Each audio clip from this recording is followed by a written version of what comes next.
Today, I will be talking about the Innocence Project.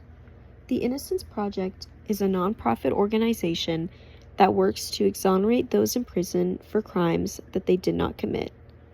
The Innocence Project was founded in 1992 in New York City by Barry C. Scheck and Peter J. Newfield with the development of DNA evidence and analysis such as fingerprints, hair follicles, semen, and sweat.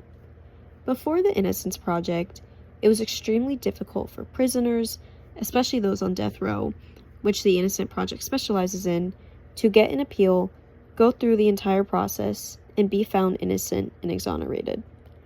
The Innocence Project continues to correct the wrongdoings of the justice system.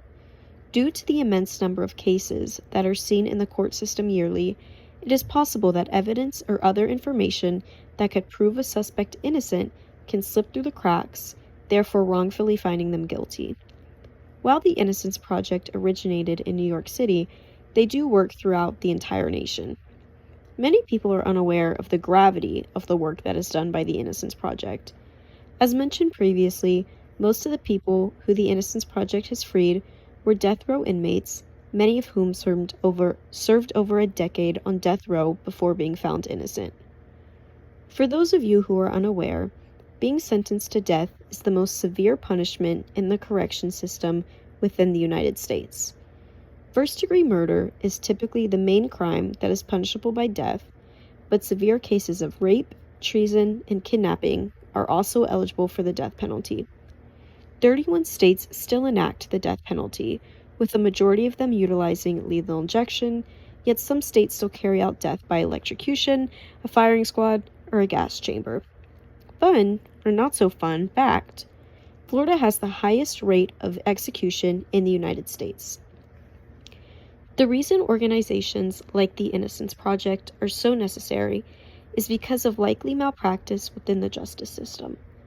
Of the 191 people the Innocence Project has exonerated from death row, 103 of them have been Black.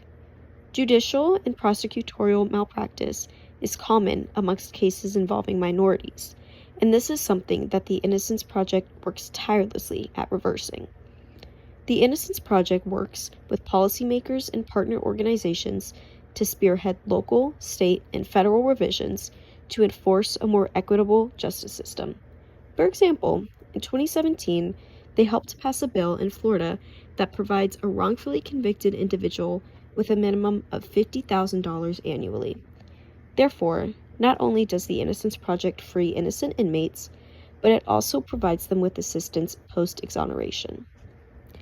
The Innocence Project is a part of a much larger organization, the Innocence Network, which provides legal help to inmates seeking appeals.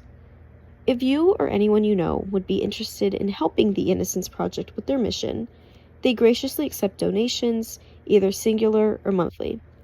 If you are looking for more hands-on experience, the Innocence Project has a Tallahassee location and accepts interns and volunteers.